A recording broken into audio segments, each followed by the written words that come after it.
特币怎么暴跌了？美国降息会如何影响比特币的盘面？如果你对这些问题感兴趣，请随我看下去。我们先看到比特币的日线图表，我们可以发现呢，虽然说前一阵子比特币它确实往上走了，不过我们按照我们在上涨之前我们所做出的一些判断标准，我们来判断一下这一波上涨。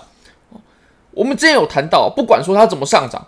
如果说它没有突破这个通道的上缘的话，那么这个上涨呢，其实也就是在震荡当中的无序震荡而已，所以它的价值，这个上涨参考的价值呢，其实就很低了。我们之前有谈到啊，基本上我们注意的就是3个价位。第一个，我们通道的上缘它有没有来触及，并没有。那再来，我们上一次的前高，这个位置有没有来触及呢？也没有。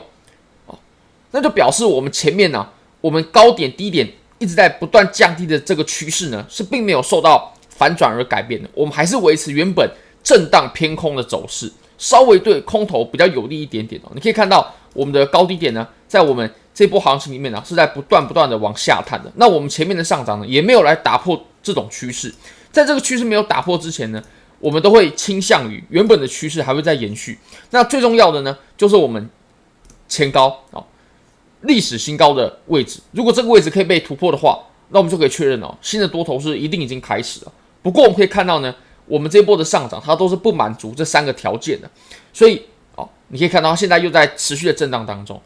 为什么我会认为目前的行情会比较不可信呢？因为其实我们已经在很多重要的价位它来来回回的，这个会让我们很容易做出这种错误的判断所以我们宁愿找一个更确定的判断标准。如果这些标准它真的都达到了，那我们再去入场，其实这个风险会比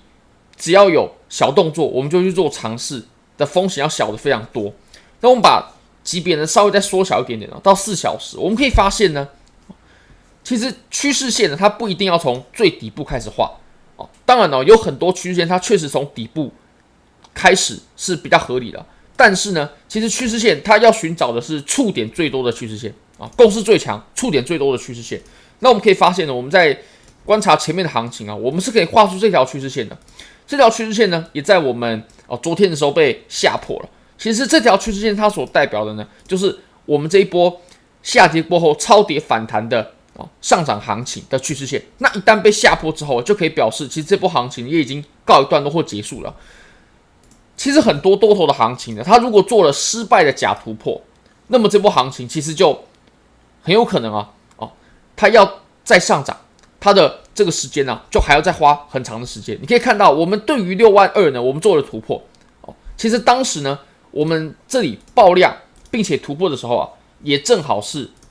ETF 它开始巨量流入的时候。我们前面的流入基本上都是非常微小的直到我们8月23号一天就流入了2亿5千万美金26号呢，其实也流入了非常多所以我们23、26号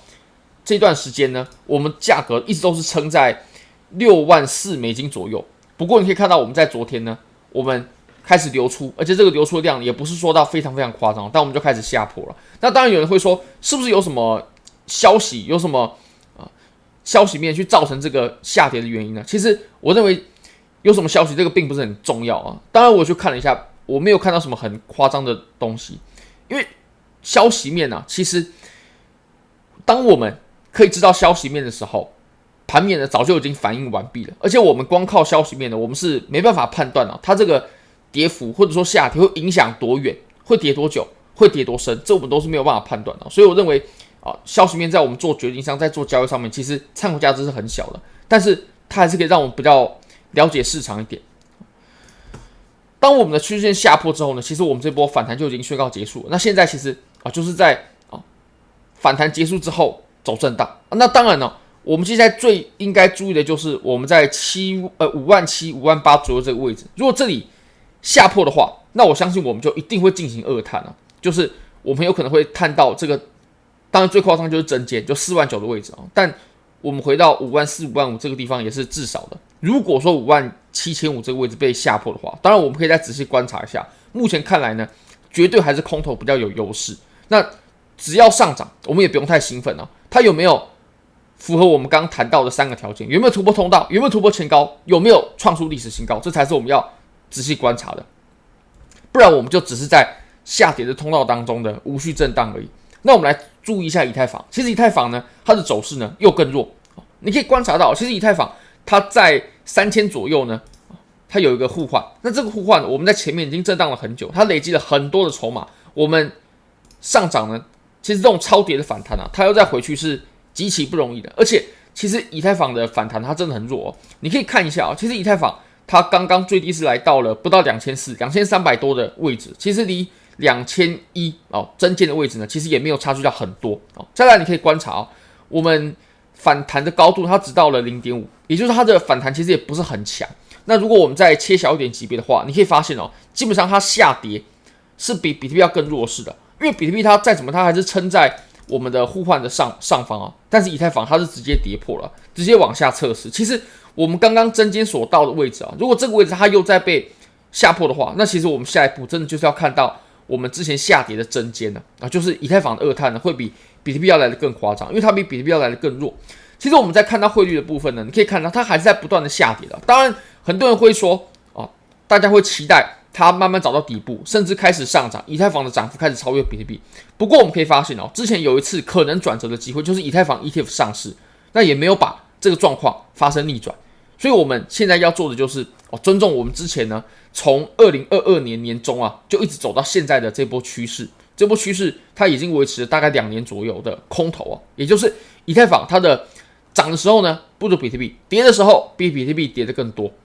那这个趋势肯定还会再持续下去的，直到我们什么时候呢？其实右侧交易就是这个样子，直到我们什么时候真的见到了触底反弹呢？它又收复了很重要的支撑的时候，那此时我们才会说，或许我们真的值得开始把比特币去换成以太坊不然比特币的持仓呢，一定是要远远去比例上高过以太坊的。你可以看到，至少我们这波趋势线得破那现在我们都没有看到这种状况。目前我在 Bybit 上面开的 Solana 仓位入场价在$73，当前的价位在$144。我们可以看到，目前所持有的利润大约是$19000多。如果我们扣掉已结盈亏，也就是资金费率等等的话，我们依然还有很接近$15000的利润。那我认为接下来比特币会持续至少震荡到9月底，甚至有可能震荡到明年那这些资金费率的成本呢，我就不太想付出了，而且我也需要这些现金，这些 USDT 呢，来去抄底比特币，所以这个仓位呢，我打算在今天我就把它给平仓掉。好，我们就平仓。如果你对这些交易机会感兴趣的话，非常欢迎你可以点击影片下方的 Bybit 链接。现在只要新用户入金$100就送你$500的仓位，这个活动只剩下21天，大家要抢要快，一定要好好把握，因为时间过了就没有了。你只要点击下方的活动链接呢，来到活动界面，下方都有完整教你如何拿到空投的流程。你完成任务之后呢，你就可以领取比特币、以太坊、Solana 等等的仓位，获利了你平仓可以直接把币提走。那如果亏损也没关系，因为本来就是赠送的仓位。那我们再来看到美国指数标普500对上美国的利率，我们可以观察到呢，其实我们纵观过去的24年以来美国每次降息呢，它都是伴随着跌幅的。那当然，我们即将在9月就开始降息而且呢，跌幅一直要到我们降息结束之后，我们的下跌才会结束。你可以观察我们当时在2000年网络泡沫的时候呢，当然当时是有些危机不过呢，我们降息结束的时候，美股它才慢慢企稳，然后开始往上走。那当然现在美股呢，它跟比特币的关系就是完全密不可分的。你可以看到，我们当时2008年也是这个样子我们开始降息，我们就开始跌，然后我们是直到了降息结束的时候，我们才找到最底部。基本上降息结束的时间点呢，跟行情最底部的时间点相差不会到太多基本上可以说是同时。那我们就连上次呢，2020年你说我们降息，我们有没有开始下跌呢？其实并没有。我们降息的时候呢，我们还是在缓涨的，只不过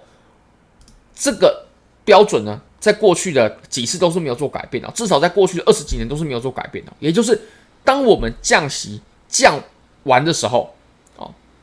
降息找到终点的时候呢，其实就是我们行情的最底部了你可以观察一下像我们当时这个位置，行情的最底部就是我们降息的终点。当然它是有些因果关系的，然后降息的最底部呢，跟我们行情的终点非常的接近。降息的最底部呢，跟我们行情的终点